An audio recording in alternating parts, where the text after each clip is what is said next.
Habíamos visto la semana pasada, habíamos visto el práctico de rayos X, ¿puede ser? Sí, profe. Bárbaro. Bueno, hoy vamos a terminar entonces con ensayos no destructivos y vamos a ver ultrasonido y líquidos penetrantes y vamos a hacer los ejercicios de ultrasonido. Lo que les voy a pedir es que pongan su legajo y su nombre, por favor, en el chat. Le voy a pedir que vamos a tomar lista, ¿sí?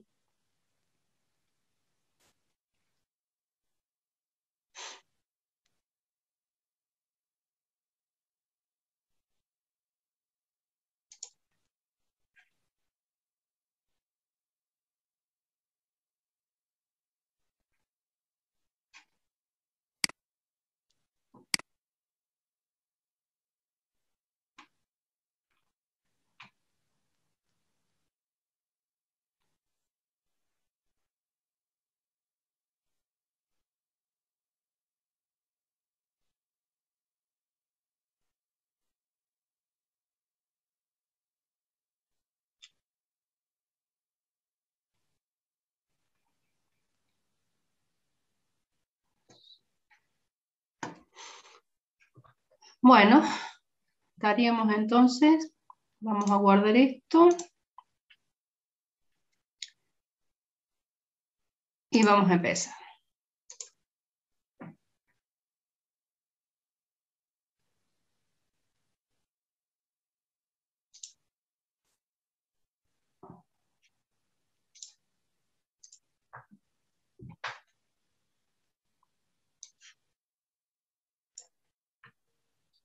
Bien.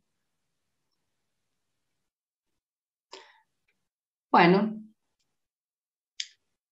dentro de los ensayos no destructivos, entonces también teníamos ensayos por ultrasonido, ¿sí? Bueno, el ensayo por ultrasonido es un aparato como este, fíjense que es muy pequeño, donde en este caso, este aparato lo que tiene es un palpador, esto se le llama palpador, que el método de ensayo de este aparato es con dos palpadores. Uno que es un emisor y el otro que es un receptor, ¿sí? Ambos palpadores están conectados al aparato. Por supuesto que el aparato siempre se calibra antes de empezar a usarlo, ¿sí? Para calibrarlo hay una barra que viene con el aparato cuando se lo compra, que es una barra de aluminio, donde en la barra viene fijado la velocidad con que tiene que pasar la onda de del receptor, del emisor al receptor, y de esa forma entonces se va calibrando el aparato para cuando se hagan las mediciones ya esté calibrado. Lo que va a pasar acá, lo que va a suceder acá es entonces que tenemos que el emisor va a emitir una onda ultrasónica, que va a ir desde el emisor, se va a dirigir hacia el receptor. Cuando esta onda llega al receptor, el receptor, ¿sí?, larga el tiempo en que se demoró la onda en llegar desde el emisor hasta el receptor. Por lo tanto, lo que va a medir el aparato es el tiempo de pasaje de onda, ¿sí? Bueno, decíamos que entonces el ultrasonido es una onda acústica o sonora cuya frecuencia está por encima del oído humano, ¿sí? Aproximadamente 20.000 Hz. Es decir, que nosotros no lo podemos escuchar, ¿sí? En el caso de algunos animales, como los delfines o los murciélagos, ellos también emiten un sonido, que ese sonido les sirve para identificar lo que tienen adelante. En el caso, por ejemplo, de los murciélagos, como ustedes saben, son ciegos, ¿sí? Por lo tanto, ellos, para poder volar y esquivar los objetos, lo que hacen es emitir ese sonido, que hace que ese sonido choque con los objetos y vuelva. Cuando vuelve, el murciélago se hizo una imagen de lo que tiene que esquivar y por lo tanto esquiva los objetos. Bueno, este fenómeno que se da en algunos animales se llama o se conoce como ecolocalización, ¿sí? Y bueno, y estas ondas son las que emiten a alta frecuencia estos animales y que rebotan, ¿sí? Por eso es que se usa o se usó este tipo de ecolocalización para lo que es en el caso del radar, ¿sí?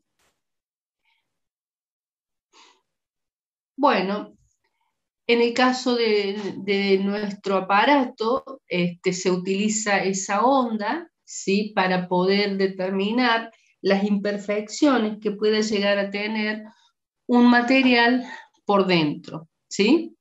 Esta inspección que se hace por ultrasonido, que habíamos dicho que es un ensayo no destructivo, es un ensayo del tipo mecánico, porque se emite una onda y esa onda en realidad es la que después se traduce en tiempo, ¿sí? Su funcionamiento se basa en la impedancia acústica, lo que se manifiesta como el producto de la velocidad máxima de propagación. Lo que nos va a interesar de ese tiempo de propagación de la onda es calcular la velocidad con la que se ha propagado esa onda, porque nosotros, conociendo la velocidad, vamos a poder determinar si esa muestra tiene más o menos defectos, ¿sí? Por supuesto que la onda se transmite por un material denso, ¿sí? Y cuando más densidad tiene el material, cuando más denso, más uniforme es el material, la onda se transmite mucho más rápida, con mayor velocidad, ¿sí?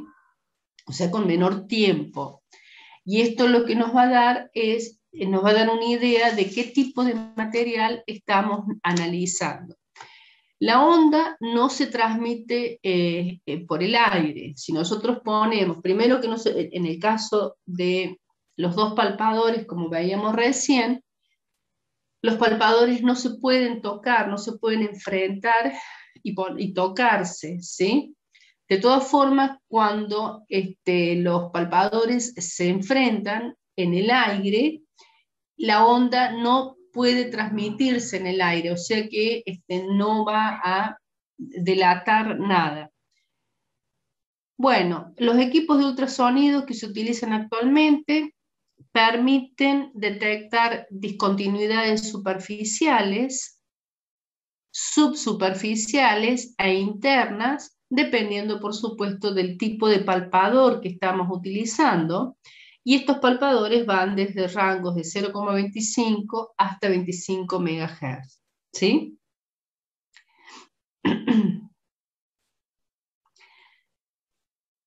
Bueno, estas ondas ultrasónicas, ¿qué son?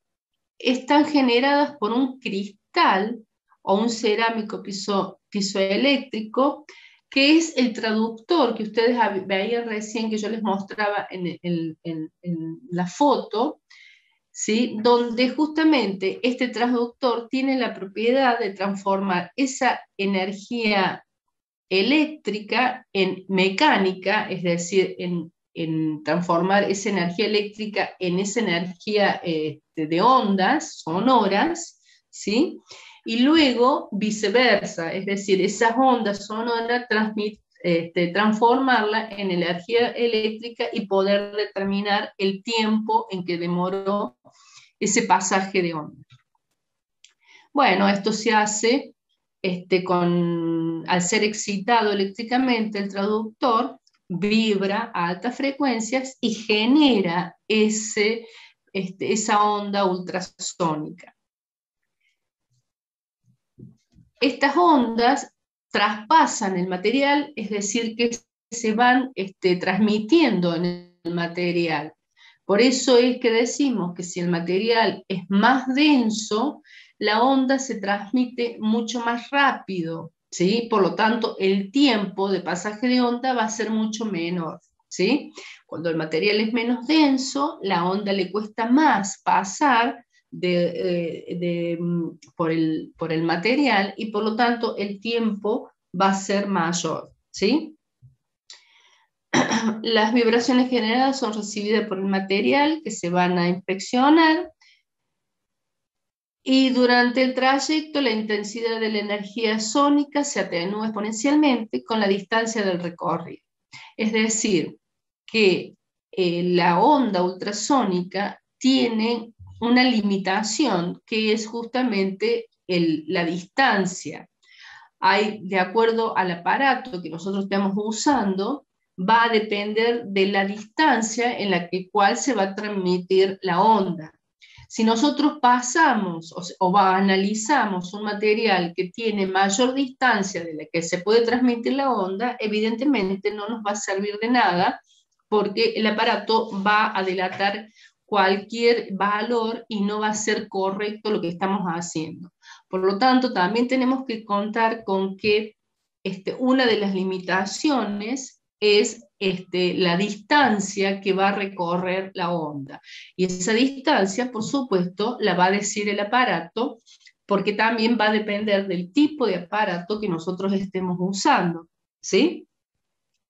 Entonces, decíamos que la intensidad de la energía sónica se atenúa exponencialmente con la distancia del recorrido, es decir, esto va a depender del aparato, y al alcanzar la frontera del material, en el caso de que tengamos un solo palpador, cuando tenemos un solo palpador, ¿qué es lo que pasa? El palpador emite la onda y en el mismo palpador recibe la onda de vuelta, y esto cuando la onda encuentra una frontera en el material o un cambio de densidad, lo que hace es devolver de nuevo la onda hacia el palpador y por lo tanto me va a decir qué tiempo demoró la onda en ir y volver.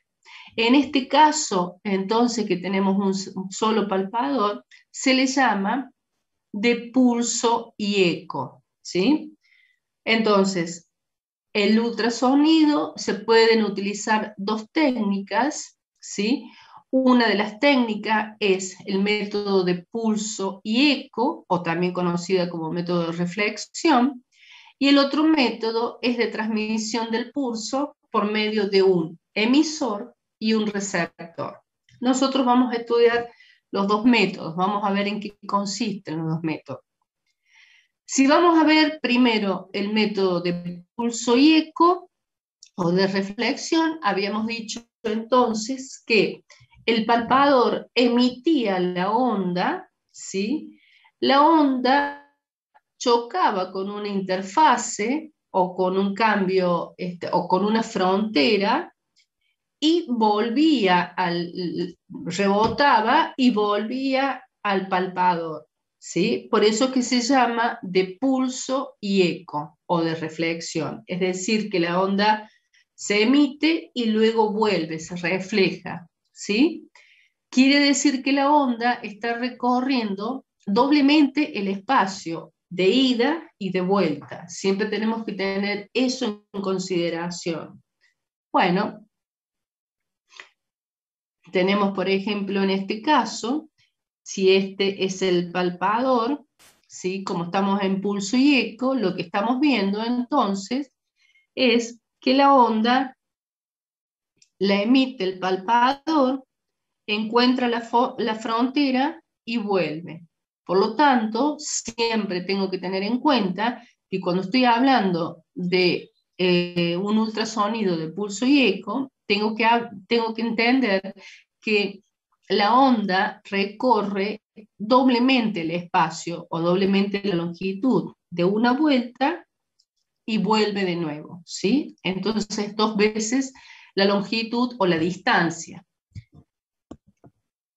Por supuesto, entonces, que el tiempo que se va a transmitir la onda va a ser doblemente el espacio, ¿sí? En este caso, por ejemplo, la onda tiene la muestra tiene un defecto, entonces lo que hace la onda es encontrar el defecto, como encontró una diferencia de densidad en el defecto, lo delata, pero vuelve, sigue, ¿sí? Lo traspasa el defecto y también vuelve, siempre la onda vuelve, ¿sí? Por lo tanto, lo que nosotros vamos a tener, si hacemos una comparación de tiempos, vamos a tener que en este caso la onda demoró un determinado tiempo, un tiempo 1, en volver al palpador, ¿sí? Cuando nosotros ponemos el palpador donde tenemos el defecto, el tiempo que va a demorar la onda al volver al palpador va a ser menor. Este tiempo va a ser mayor que este tiempo. ¿Y por qué este va a ser menor? Y porque lo que hace la onda es tocar el defecto, delatarlo y después continúa hacia abajo, ¿sí? Por lo tanto, cuando nosotros vemos que acá el tiempo es diferente cuando venimos analizando la muestra y vemos el tiempo en acá que no tiene defecto, luego vemos el tiempo que nos delata acá cuando tiene defecto y luego continuamos y en este caso también vemos, ¿sí?, que el tiempo es el mismo que tenemos acá. Evidentemente podemos determinar que acá tenemos un defecto, porque las diferencias de tiempo son diferentes, ¿sí? También podemos determinar a qué distancia se encuentra ese defecto. ¿Está claro? En el caso, cualquier pregunta, cualquier duda, por favor, interrumpan y pregunten, ¿sí? Porque yo el chat, acuérdense que yo no lo puedo ver porque estoy... en el caso de los dos palpadores, ¿sí?, por ejemplo, teníamos que un palpador era el emisor y el otro palpador era el receptor. Es decir, que la onda la emitía el palpador que es emisor y la receptaba el receptor. Ahí el tiempo de pasaje de onda también es significativo. ¿Por qué? Porque cuando tenemos estamos analizando por ejemplo, un material, ¿sí?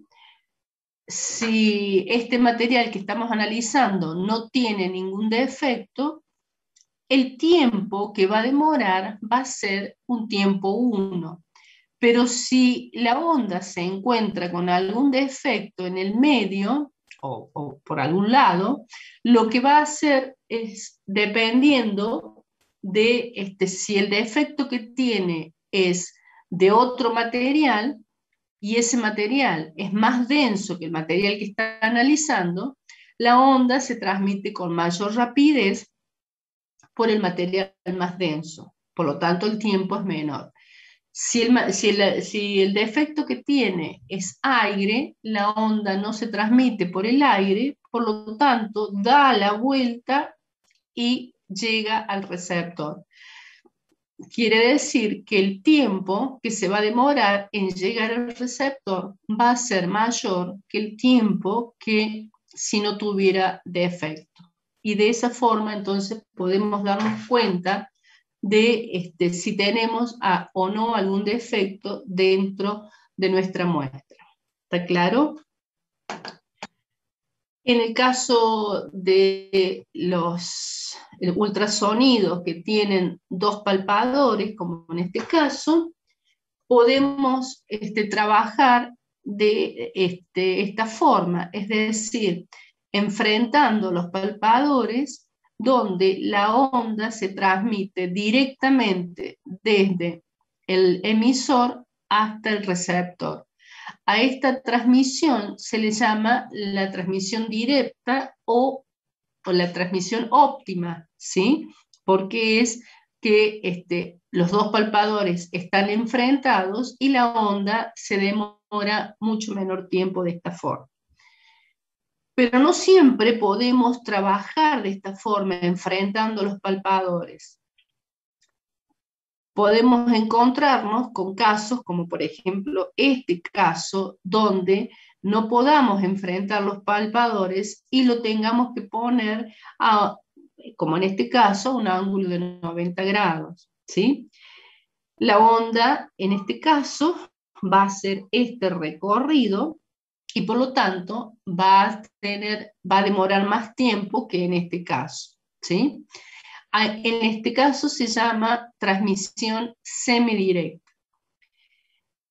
Y por último, también podemos encontrarnos que no podamos hacer una medición de este tipo, por lo tanto, tengamos que utilizar una medición, como en este caso, donde la transmisión se llama indirecta, ¿sí? Si nosotros estamos analizando un material, como por ejemplo puede llegar a ser una estructura de hormigón, donde nos encontramos con estas tres situaciones, ¿cómo podemos hacer para comparar este hormigón? Porque en realidad, si ustedes se fijan, si nosotros tenemos que, acá pudimos hacer una transmisión directa, que la velocidad de transmisión de la onda en esta medición directa va a ser diferente a la velocidad que va a tener esta transmisión que es semidirecta o esta transmisión que es indirecta. Bueno, para eso existe, de acuerdo a la norma donde se hace este ensayo, una tabla de conversión donde podamos convertir estas velocidades, ¿sí?, que hemos hecho de acuerdo a estas mediciones en forma indirecta o semidirecta, podamos convertirla en una medición directa para poder comparar resultados, ¿sí? Porque evidentemente las velocidades van a ser diferentes y por lo tanto nos estaría dando diferentes tipos de hormigón o diferentes tipos de material, ¿sí? De esta forma, con esa tabla de conversión de una transmisión semidirecta y una transmisión indirecta a una transmisión directa, podemos llegar a hacer comparativo estos valores. Las mediciones indirectas, ¿cómo se hacen? ¿Cómo es la metodología? Bueno, lo que se hace es dejar el receptor fijo. Les comento que no necesariamente siempre el palpador, hay un palpador que se le denomina receptor y el otro emisor, ¿sí? En realidad, cuando uno hace el ensayo, lo que hace es, con un palpador lo hace como emisor y al otro como receptor, y luego cambia los palpadores, ¿sí? Cuando uno los conecta, si conecta en el aparato, acá tenemos el emisor y acá tenemos el receptor, ¿sí? Por lo tanto, este emite la onda y este la recepta. Luego, y esto está por norma, el procedimiento dice que tenemos que cambiar el palpador, por lo tanto cambiamos esta conexión, a este palpador lo ponemos como emisor y al emisor y al que era emisor lo ponemos como receptor, ¿sí? cuando hacemos la lectura de vuelta, vamos a encontrar que hay una pequeña, muy pequeña diferencia en los resultados. Bueno, pero este es un procedimiento que luego se hace un promedio de esos resultados que ha dado el aparato, ¿sí? Por lo tanto, es para que ustedes entiendan que no siempre el palpador que es emisor, no siempre va a ser emisor, y el que es receptor no siempre va a ser receptor, ¿sí? Bueno, en este caso, entonces lo que se hace, la forma de poder medir si tenemos algún defecto es dejar el emisor quieto, y lo que vamos haciendo es moviendo el receptor, ¿sí? El tiempo nos da el aparato, la distancia la ponemos nosotros, la conocemos nosotros, porque nosotros la vamos poniendo, entonces vamos a ir tomando la velocidad del pasaje de onda, ¿sí? De esa forma vamos a poder determinar si hay algún tipo de defecto. Este método también se usa para en el caso de que una estructura haya sufrido, por ejemplo, algún incendio, donde las capas superiores pueden haberse llegado a haber sufrido la acción del fuego, y por lo tanto de esta forma podemos ver hasta dónde está dañada esta estructura. Lo mismo sucede cuando si esta estructura ha estado agredida por el medio ambiente, ¿sí? Podemos ver hasta dónde se daña, hasta dónde está dañada esta superficie de esta muestra o de esta estructura. Si ustedes ven en este caso, por ejemplo, tenemos una grieta y podemos determinar la profundidad de la grieta, ¿sí? Volvemos a hacer lo mismo, tenemos el emisor que está a una distancia X de la grieta y ponemos el receptor a la misma distancia. ¿Qué es lo que va a pasar? Como esta es una grieta y esta grieta tiene aire, lo que va a suceder es que la onda se va a ir trasladando hasta que llegue a la grieta. Cuando encuentre la grieta y vea que no puede transmitirse por el aire, lo que va a hacer es bordear la grieta y llegar hasta el receptor. Esto nos va a poder, de acuerdo a cálculos, ¿sí? Vamos a poder determinar qué distancia o qué profundidad tiene esa grieta. Lo mismo, por ejemplo, para este caso, ¿sí? Donde acá, bueno, vamos corriendo, porque la grieta lo que va a hacer es bordear, la onda lo que va a hacer es bordear la grieta, llegar hasta el palpador, ¿sí? Y si vamos corriendo el palpador, lo que va a ir haciendo es determinando hasta dónde llega esta grieta, que en este caso está inclinada, en este caso era vertical y en este caso está inclinada, ¿sí? Hasta dónde llega esta grieta.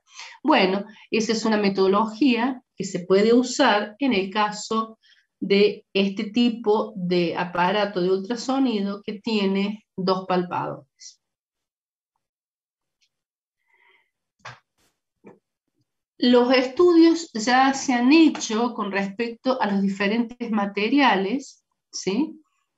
Si ustedes pueden ver acá en esta tabla, van a ver que tenemos una tabla donde tenemos el material, tal cual lo teníamos cuando estuvimos viendo rayos X, donde se calcula la velocidad de pasaje de onda de ese material. Por supuesto, ese material en forma pura y sin ningún tipo de efectos por dentro, ¿sí?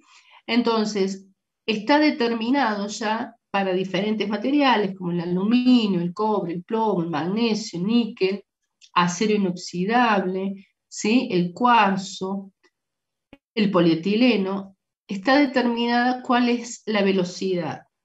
La velocidad está multiplicada, está en pulgadas sobre segundos, multiplicada a las 10 a las 5. Tienen que tener cuidado con esto, tienen que fijarse que es en realidad, por ejemplo, 2,46 por 10 a las 5 pulgadas sobre segundos, ¿sí? Bueno, tenemos entonces ya estudiado diferentes materiales y determinada la velocidad del pasaje de onda, ¿sí? Y en el caso, por ejemplo, del hormigón, bueno, en el caso del hormigón, decíamos que lo que nos interesa saber es cuando hacemos un estudio por ultrasonido, lo que nos interesa conocer es la velocidad, que la velocidad es la distancia sobre el tiempo. Bueno, dependerá qué tipo de ultrasonido estamos utilizando, ¿sí? Para sacar esa velocidad. Y hay una tabla que también está en la norma que estudia los hormigones, en el caso de ultrasonido, donde se han sacado las diferentes velocidades, esto es en metros sobre segundo, y nos ha dado la condición de este hormigón. ¿Qué es lo que nos dice estas velocidades? Estas velocidades de pasaje de onda, a medida que van aumentando, fíjense, la velocidad va mejorando la condición del hormigón. Esta condición del hormigón yo la puedo relacionar con la resistencia a la compresión. Acuérdense que el hormigón, cuando uno estudia hormigones, ya lo vamos a ver en la clase que viene, lo que nos interesa conocer es la resistencia a la compresión del hormigón.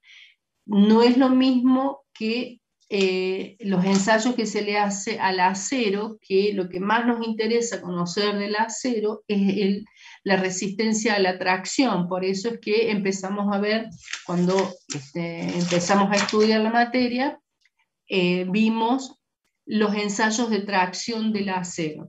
En el caso del hormigón, los valores que yo necesito conocer son los ensayos de resistencia a la compresión. Bueno, de acuerdo a las velocidades que sacamos por medio del ultrasonido, podemos determinar la condición del hormigón, que va desde muy pobre a excelente, y podemos relacionar estas condiciones de hormigón con resistencia a la compresión. Siempre acuérdense que yo creo que se los había mencionado cuando empezamos a estudiar ensayos no destructivos, que cuando uno hace un ensayo por ultrasonido a un hormigón, siempre se verifican los resultados de las velocidades de pasaje de onda con algún testigo que se saca del hormigón, que se lo ensaya la compresión y se verifica si esa velocidad coincide con la condición del hormigón, si es buena, excelente, regular, pobre o muy pobre. ¿Sí? Siempre se corrobora estos datos que se van sacando con el ensayo no destructivo con un ensayo destructivo. Acuérdense de eso. Bien.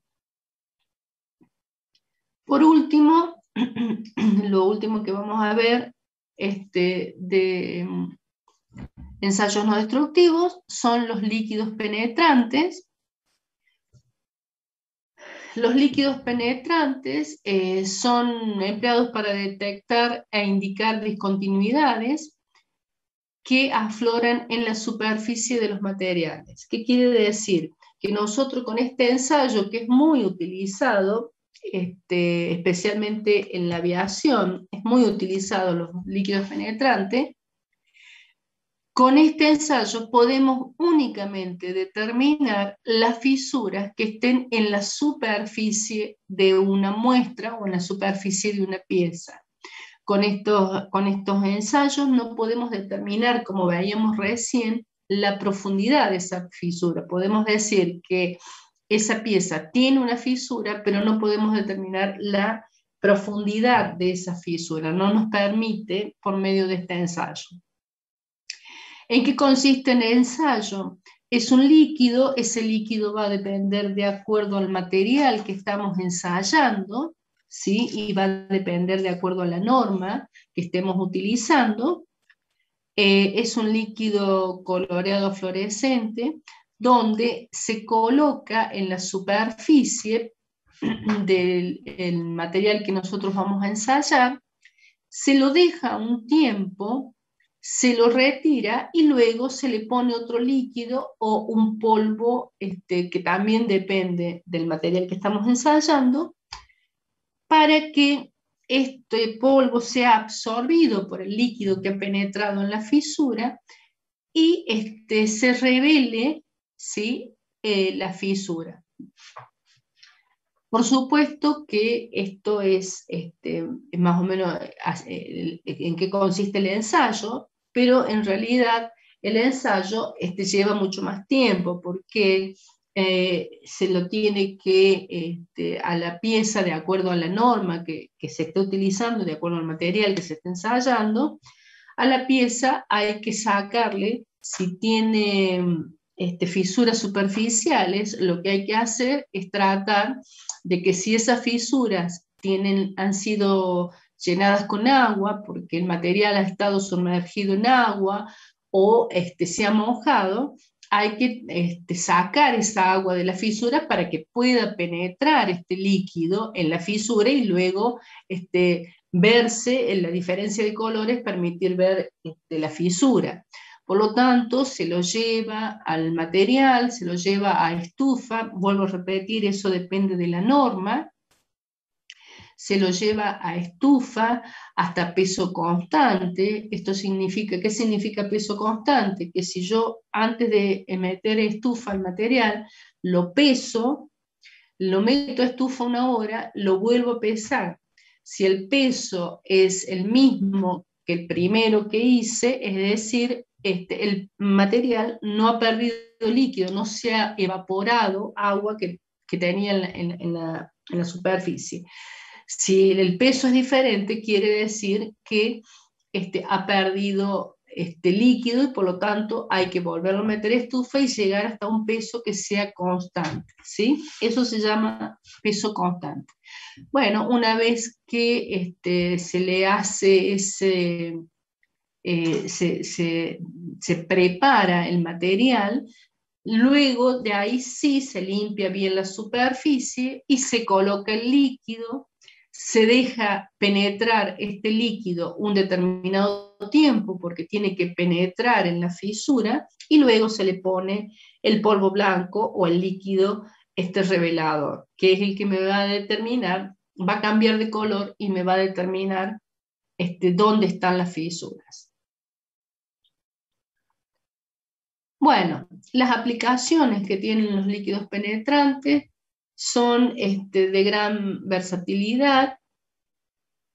Se utilizan desde la inspección de piezas críticas como componentes aeronáuticos, se los utiliza mucho, hasta cerámicos, vajillas de uso doméstico y demás, ¿sí? O sea que se lo pueden, si ustedes ven, se puede inspeccionar una gran cantidad de piezas, ¿sí? O productos con este método de líquidos penetrantes.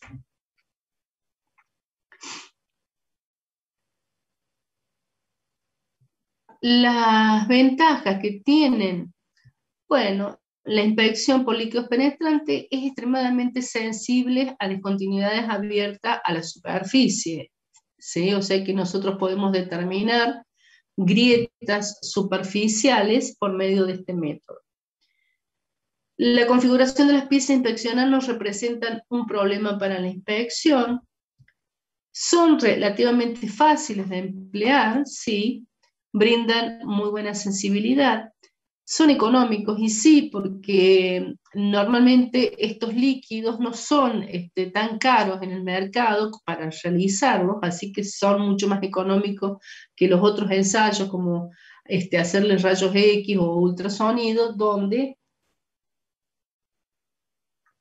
además se requiere de tener el aparato y los aparatos no son baratos.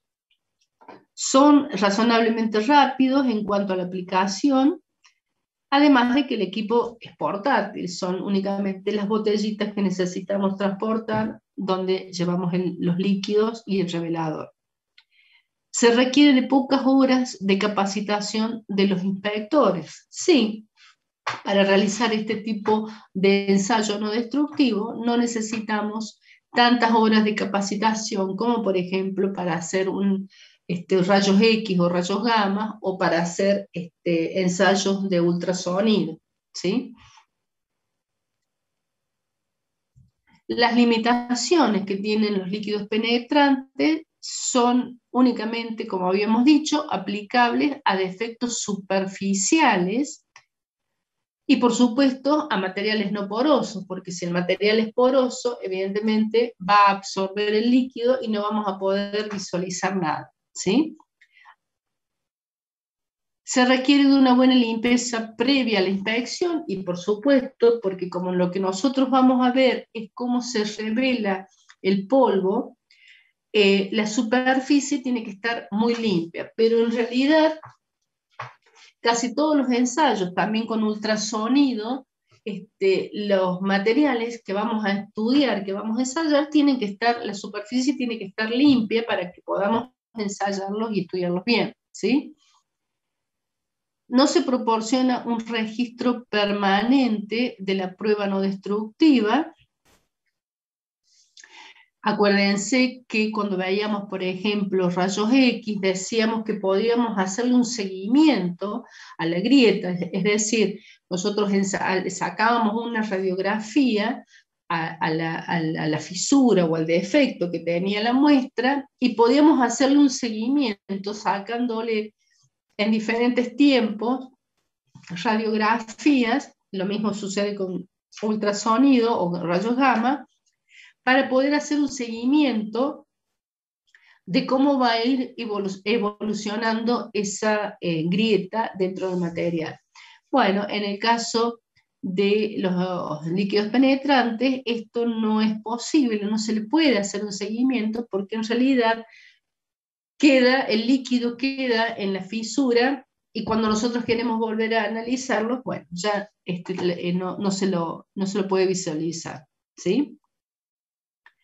Los inspectores deben tener una amplia experiencia en el trabajo. Fíjense que recién decíamos que no necesitábamos de mucho tiempo de capacitación de los inspectores, pero sí se necesita una amplia experiencia y esto se debe a que como son fisuras que se encuentran en la superficie, el inspector tiene que, y eso es, lo tiene que ver visualmente, lo tiene que observar a esas fisuras una vez que puso el líquido revelador.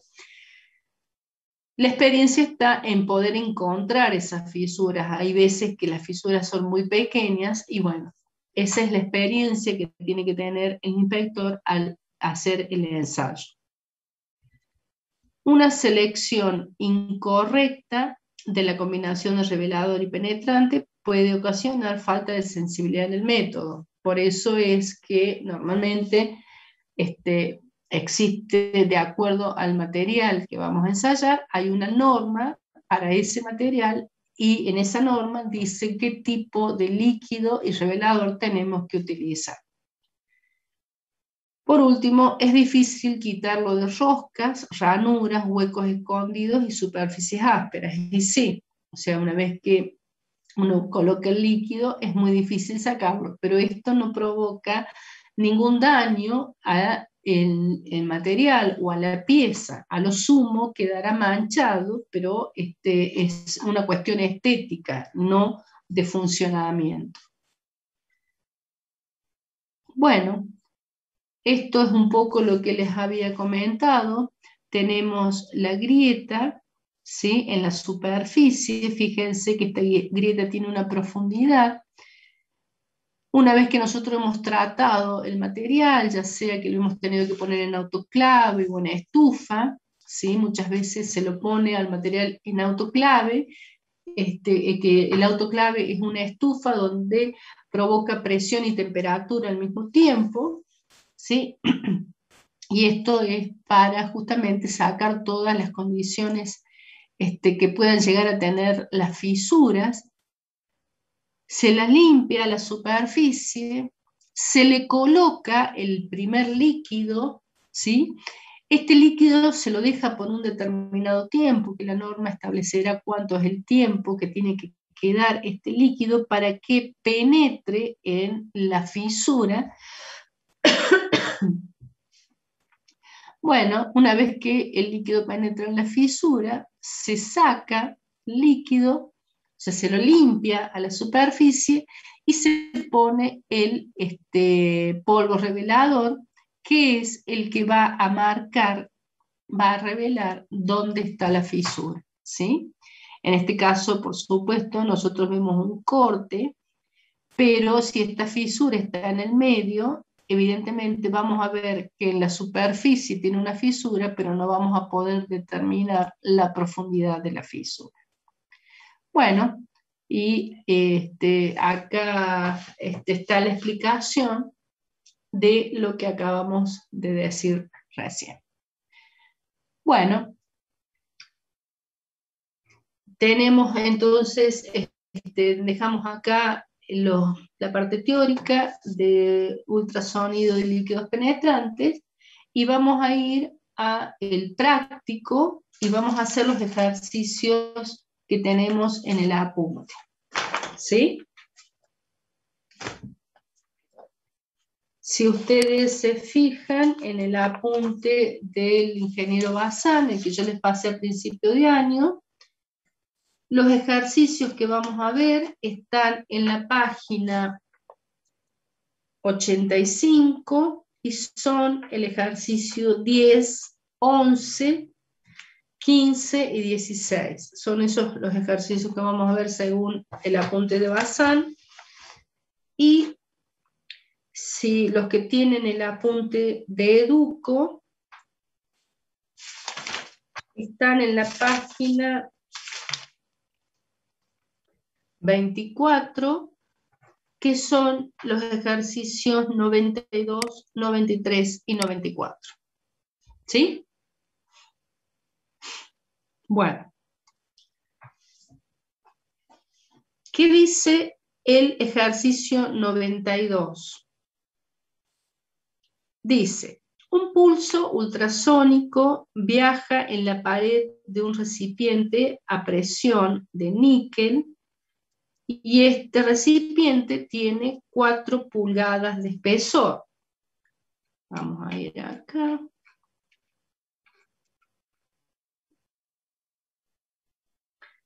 Tiene 4 pulgadas de espesor, es decir, es un recipiente que tiene 4 pulgadas. En el mismo transductor se recibe un pulso, quiere decir que es un aparato de ultrasonido de pulso y eco, ¿sí? Se recibe un tiempo de 2,4 por 10 a la menos 5 segundos. Determine si la pared contiene o no defectos y si lo hubiere, a qué distancia de la superficie está ubicado. Bueno, para hacerlo este ejercicio, acuérdense que si estamos hablando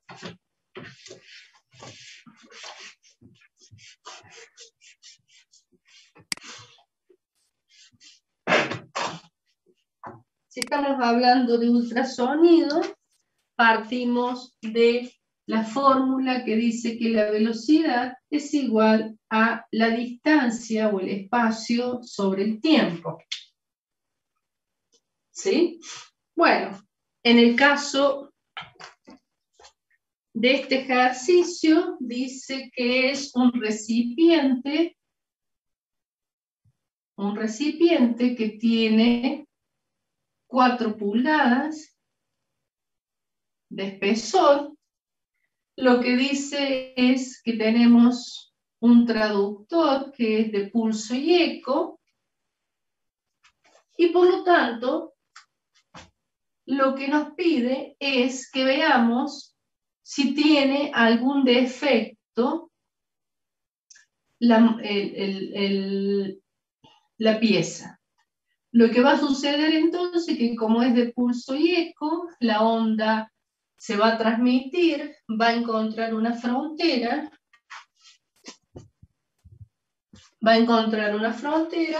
por lo tanto va a volver, ¿sí? Por lo que nosotros tenemos que saber que si sacamos la velocidad, como la onda va y viene, recorre 2 veces el espacio, o 2 veces el espesor, ¿sí? Nos dice que el tiempo de pasaje de onda del níquel es igual a 2,4 por 10 a la menos 5 segundos. Nos está preguntando si tiene un defecto, y lo que nos está faltando es, para saber si tiene un defecto, es determinar la velocidad. La velocidad la determinamos de acuerdo a esta tablita. Fíjense, si el material que nosotros estamos analizando es níquel, el níquel tiene una velocidad de 2,37 por 10 a la 5 pulgadas sobre segundo.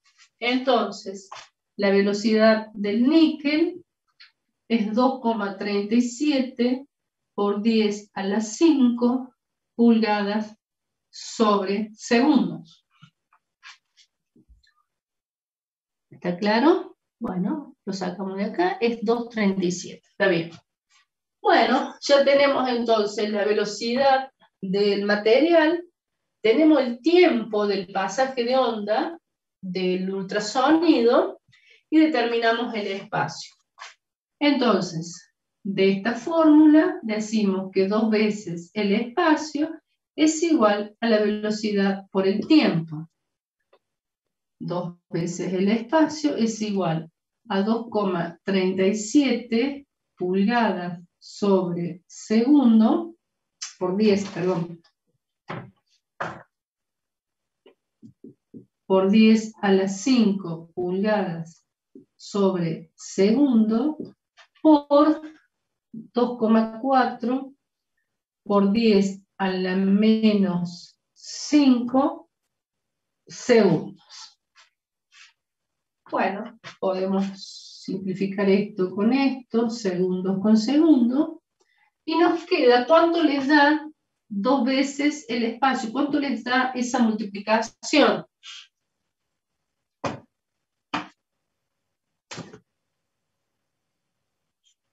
$5,68, profe. 5,68 pulgadas. ¿A otro le da igual? Sí, profe. Profe, a mí también. Bárbaro. Bien. Fíjense en esto. 2 veces el espacio le da 5,68 pulgadas. ¿Cuántas pulgadas les tendría que haber dado, ¿sí?, si no tuviéramos ningún defecto? ¿Qué piensan ustedes? 8. 8 pulgadas. ¿Por qué? Porque el espesor eran de 4 pulgadas, ¿sí? Como la onda va y vuelve, recorre 8 pulgadas. Por lo tanto, como en realidad el espacio, 2 veces el espacio, 2 veces el espesor, recorrió 5,68 pulgadas, quiere decir de que tiene un defecto. Por lo tanto, lo que pasó es que lo que hizo la onda fue tocar el defecto y volver. ¿sí?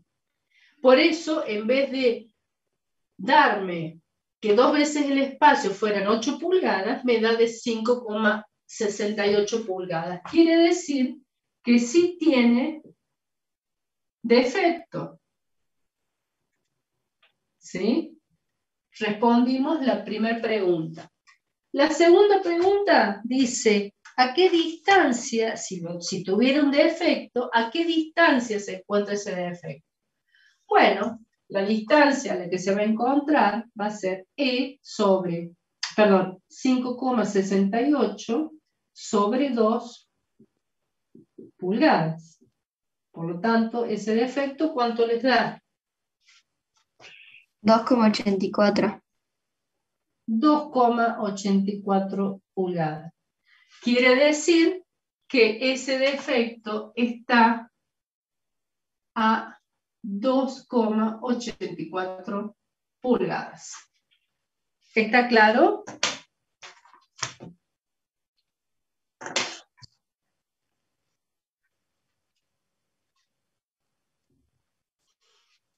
Vamos a sacar una foto.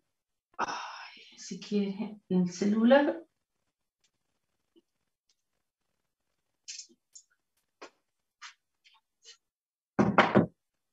Bueno, entonces acá queda. La respuesta es, la segunda respuesta es 2,84. Bárbaro. Vamos al ejercicio siguiente. ¿Qué dice el ejercicio siguiente? En la figura 1, los que tienen el apunte de Bazán no tienen la figura 1, pero yo se las voy a mostrar. Es esta. Ay, no sé por qué aparece. ¿La ven? ¿La pueden ver ustedes o no? Sí, Sí, profe, profe. se ve. Esta. Bueno. Esta es la figura 1 que está hablando el ejercicio. Dice, en la figura 1 muestra el resultado en la pantalla del osciloscopio de una inspección ultrasónica de pulso y eco, aclara que es de pulso y eco, en una pieza de aluminio colada por centrifugado dentro de un cilindro de acero inoxidable.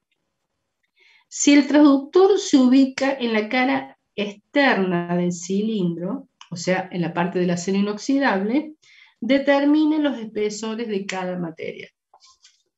Y si ustedes se fijan acá, lo que nos está dando es el tiempo. Fíjense, esta es intensidad y esto es el tiempo. El tiempo está multiplicado por 10 a la menos 6 segundos. ¿Sí? Tengo que tener eso en consideración. Por lo tanto, me da dos tiempos. Me da un tiempo 1, que es aproximadamente de 7 por 10 a la menos 6, y un tiempo de 11, bueno, puede llegar a ser 11,5, como ustedes quieran poner, da lo mismo, ¿sí? Que también está multiplicado por 10 a la menos 6 segundos, ¿sí? Bárbaro. Entonces, lo que nos está dando de vuelta el ejercicio nos está dando el tiempo, ¿sí? Y nos está dando, y la velocidad la sacábamos de la tablita que teníamos, no sé si la ven, a esa tablita, sacábamos de esa tablita la velocidad. Bueno, por lo tanto, vamos a hacer de vuelta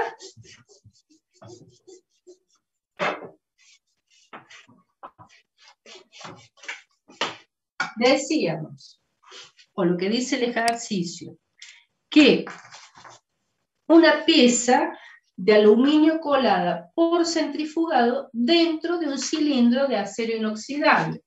Entonces tenemos un cilindro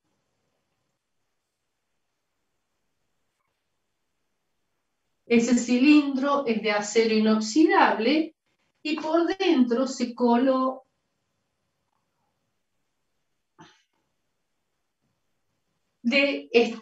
por centrifugado uno de aluminio. Por lo tanto, Acá tenemos, esto es acero inoxidable y esto es aluminio. Lo que dice el ejercicio es que se pone un palpador, como es de pulso y eco, es solamente un palpador, donde la onda recorre, en este caso el acero inoxidable, como encuentra otra densidad, o se encuentra con una frontera, lo delata, que es este tiempo que delata acá, de 7, lo delata, ¿sí? Y sigue, la onda sigue por el aluminio, donde delata con esta intensidad otro tiempo, que es el tiempo, lo vamos a hacer de este color para que se distinga, que es el tiempo donde transcurre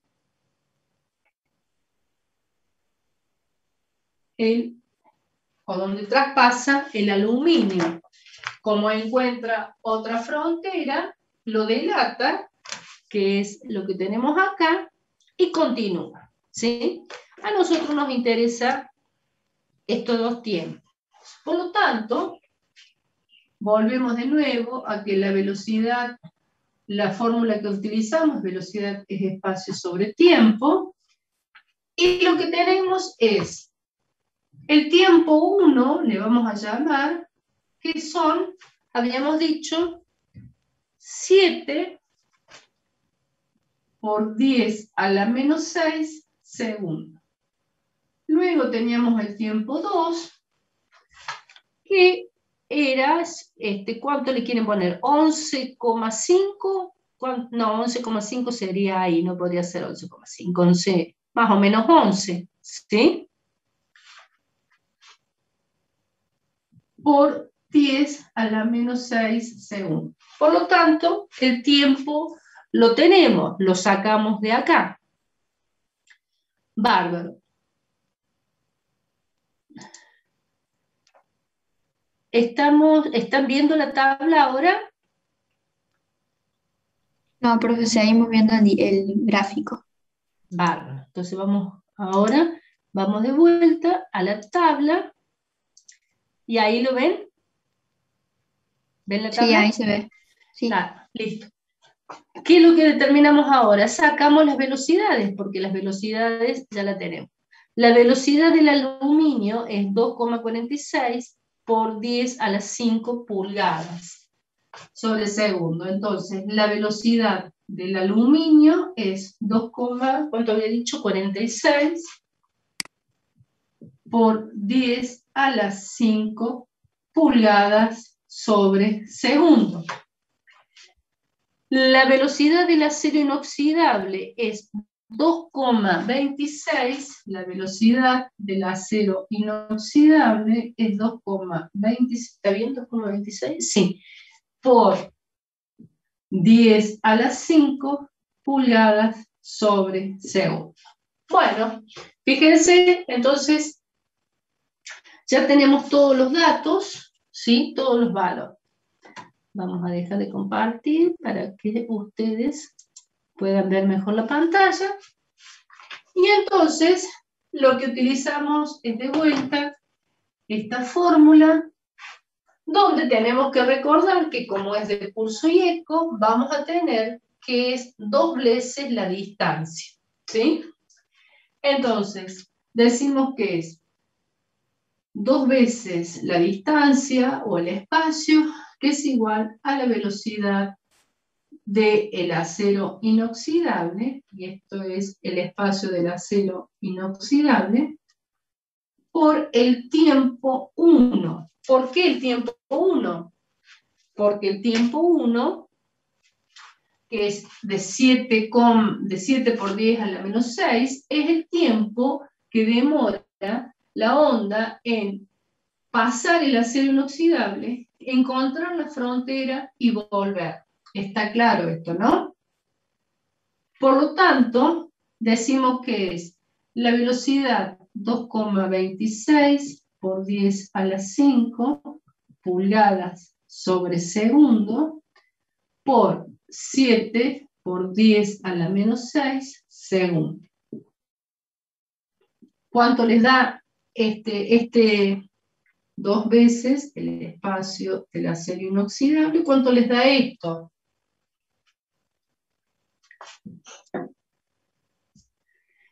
$1,58.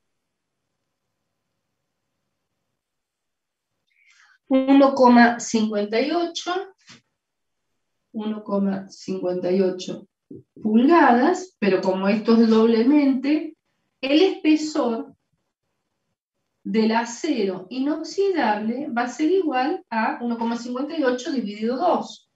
¿Cuánto es esto?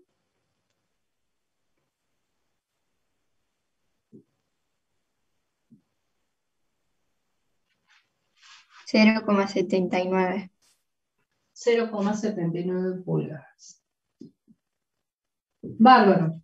Ya sacamos entonces cuánto es el espesor del acero inoxidable, que es, lo vamos a poner acá, que es 0,79 pulgadas.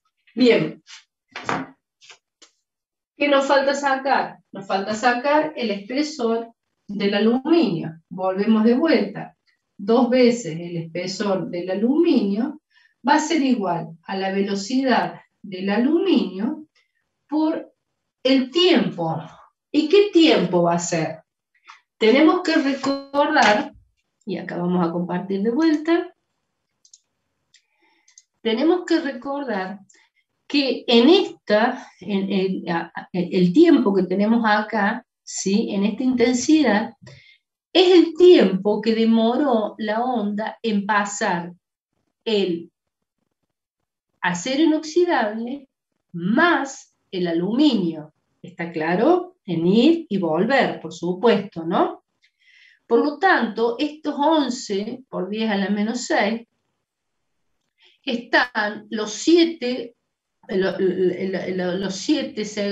por 10 a la menos 6 segundos que pasó el espesor del acero inoxidable más el aluminio. Por lo tanto, esto será la velocidad del aluminio, que es 2,46 por 10 a las 5 pulgadas sobre segundo, por el tiempo. ¿Y cuánto será el tiempo? Bueno, el tiempo es 11 por 10 a la menos 6 segundos, menos los 7 segundos que se demoró en pasar el acero inoxidable y volver. ¿Sí? ¿Lo ven?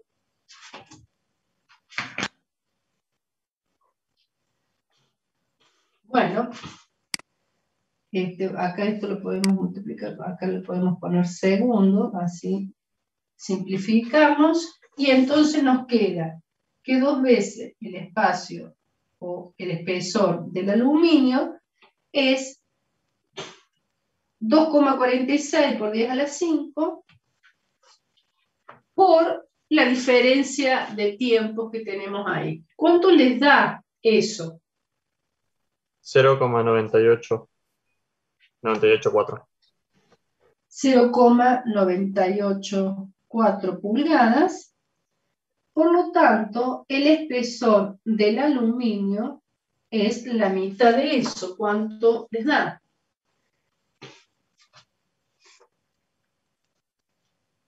0,49. 0,49 pulgadas. Este es el espesor del aluminio, que lo vamos a poner acá como el espesor 0,49 pulgadas. ¿Está? Y de esa forma pudimos determinar, entonces, vamos a sacar una foto.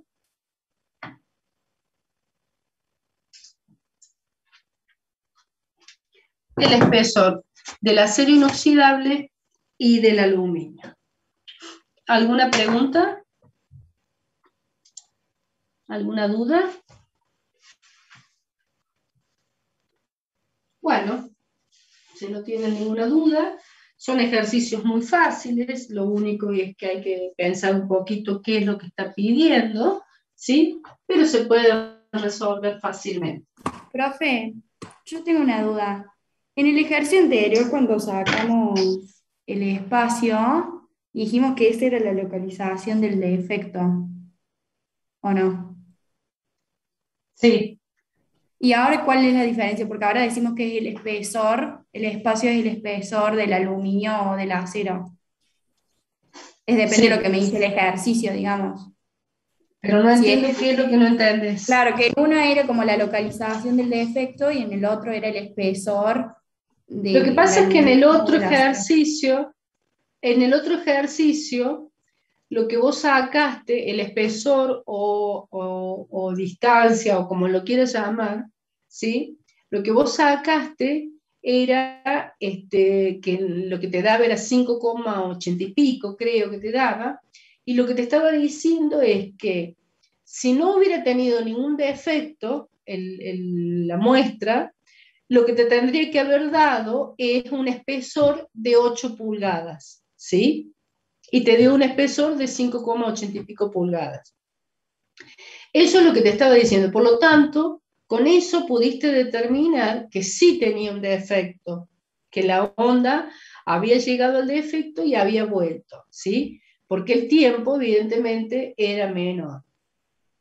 Después, lo que la otra parte del ejercicio te preguntaba es a qué distancia estaba ese defecto. Si había defecto, que comprobamos que sí había defecto, ¿a qué distancia? Y la distancia la sacamos porque si te había dado que te daba un espesor de 5,8, ¿sí? La distancia, porque siempre el espesor, estamos calculando la velocidad que es el doble del espesor en el caso de pulso y eco, la distancia era la mitad. Por lo tanto, dividías esos 5,8, lo dividías en 2 y te daba a qué distancia de la superficie estaba ese defecto. Eso te queda claro, ¿no? Sí, ahí está, ahí me quedó claro. Ahí está. Bárbaro. Bueno, vamos por último al ejercicio 94 y de Bazán. Son el ejercicio 15 y 16, ¿sí?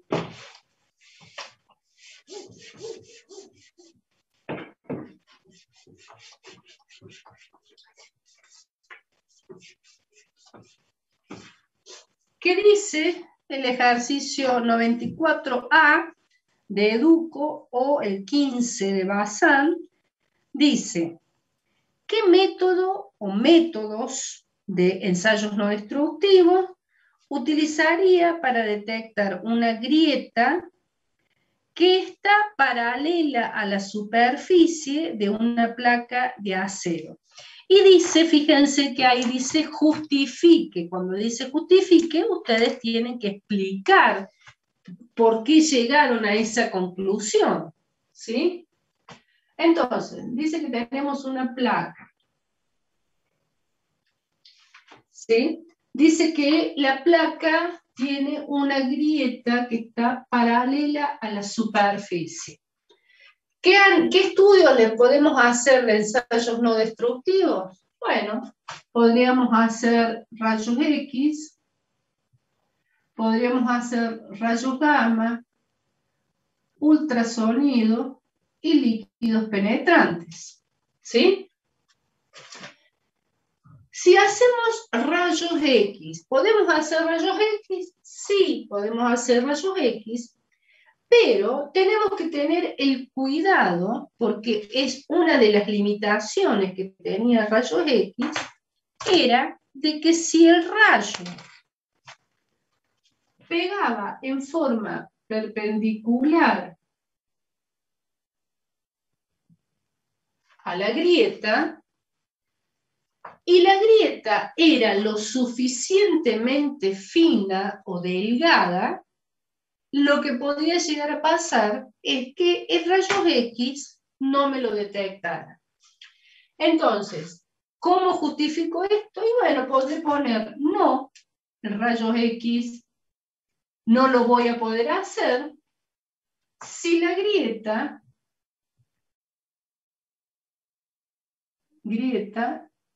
es perpendicular a I sub 0. Yo lo estoy resumiendo, pero ustedes lo van a tener que explicar si se lo preguntan en un examen, en un parcial. Si la grieta es perpendicular a I sub 0 y es muy delgada,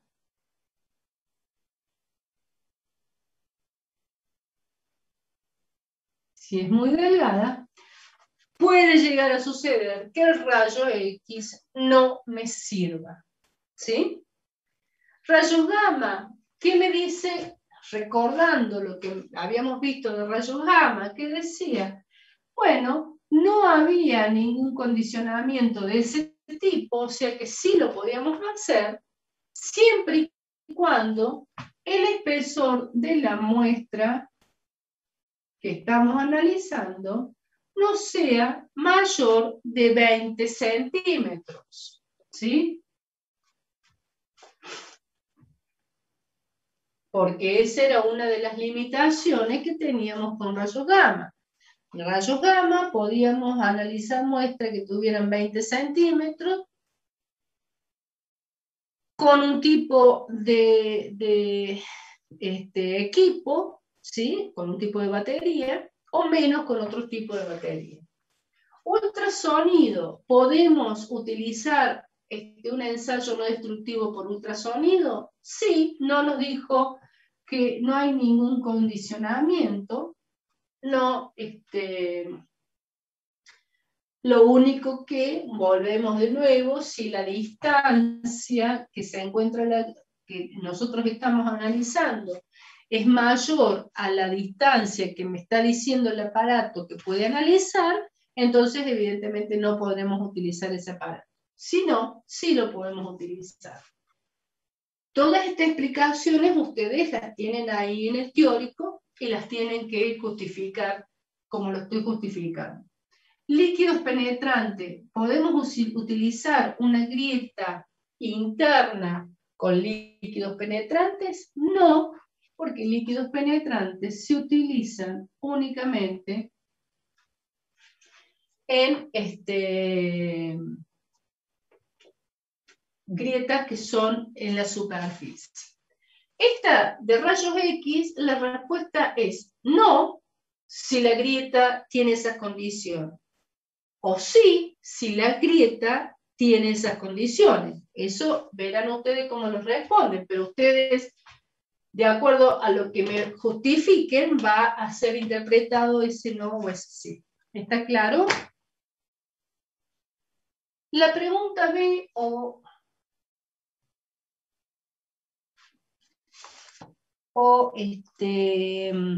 16 de Bazán dice: si la grieta es perpendicular y corta la superficie de una pieza de fundición de aluminio, ¿qué pruebas serían útiles? Bueno, tenemos entonces que la condición B, tenemos que la grieta es perpendicular a la superficie y que además corta la superficie.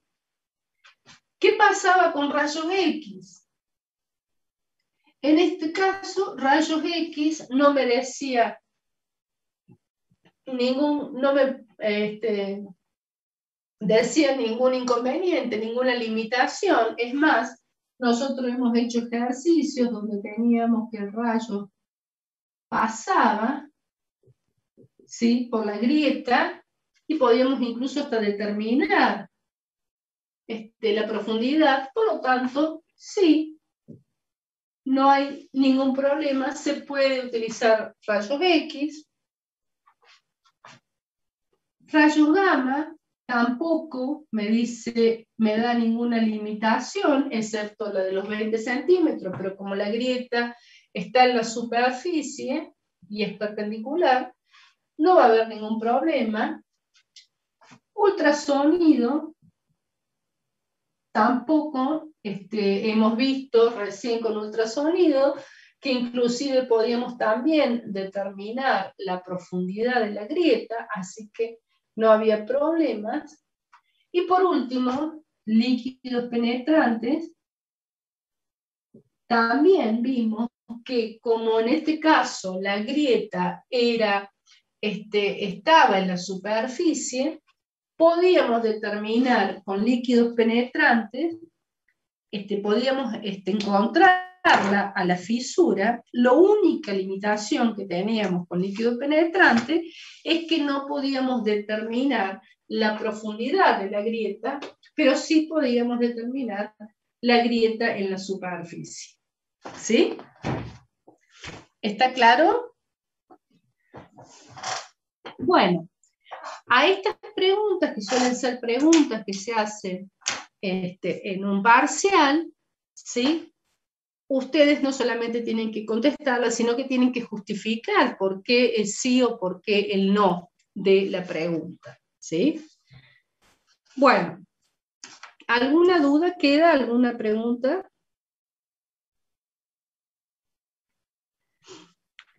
Profe, yo tengo una pregunta, pero es sobre el trabajo práctico. Sí, no hay problema, decile. Yo quería saber si todos los que ya habíamos hecho trabajo ya valían, porque yo le mandé un mail, pero no recibí respuesta.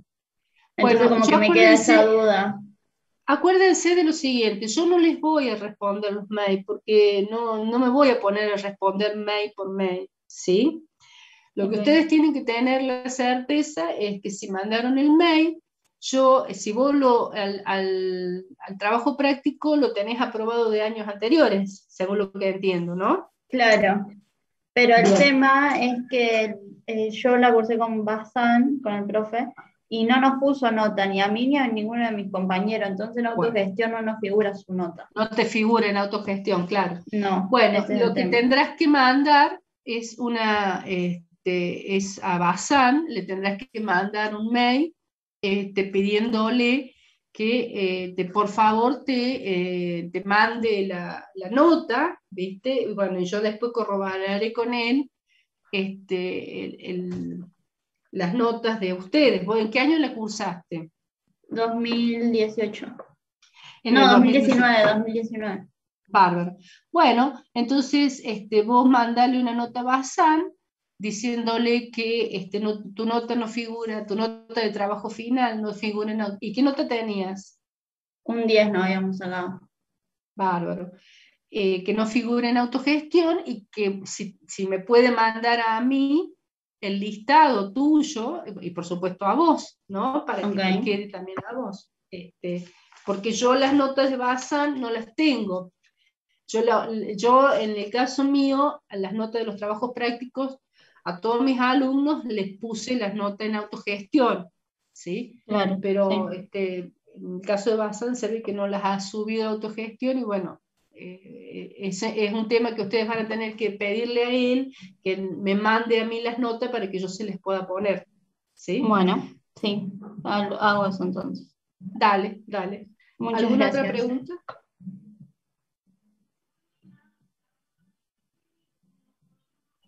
Profe, ¿hay fecha? No me acuerdo si había dado para la entrega de los trabajos prácticos. Y después No, las todavía no hay fecha, bien. todavía no hay fecha porque todavía no, pero ustedes ya, o sea, el trabajo lo tienen que ir haciendo, ¿sí?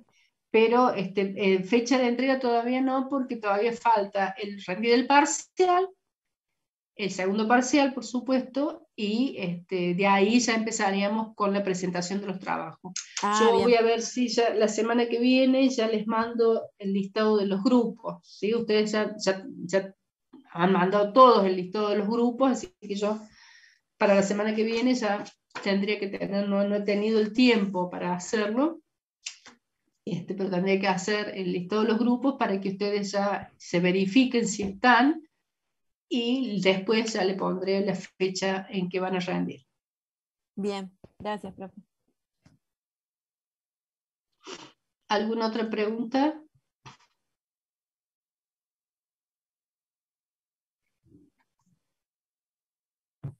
Sí, profe, una pregunta. ¿La semana que viene nos va a dar fecha para el segundo parcial? No dije eso yo. ¿O Acabo cuándo de ver. vamos a tener fecha? Cuando nosotros digamos que terminamos, estamos terminando con los temas, este, pondremos la fecha del segundo parcial. ¿Sí? Bueno, bueno, gracias, profe. No, no, ¿por qué?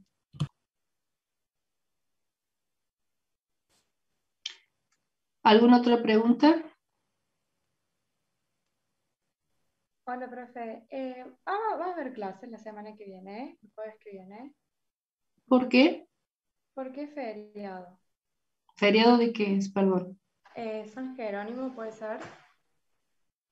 Es porque hay unos profes, bueno, me dijeron que no había clase y quería saber si en esta materia vamos a tener.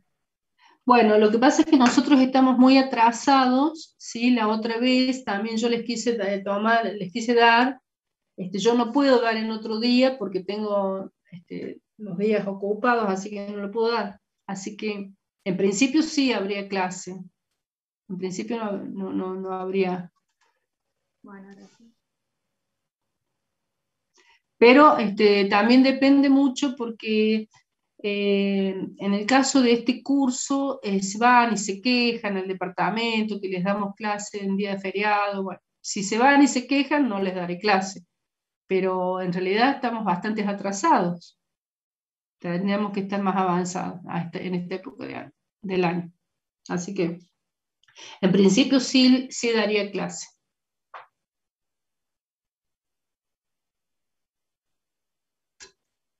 ¿Alguna otra pregunta?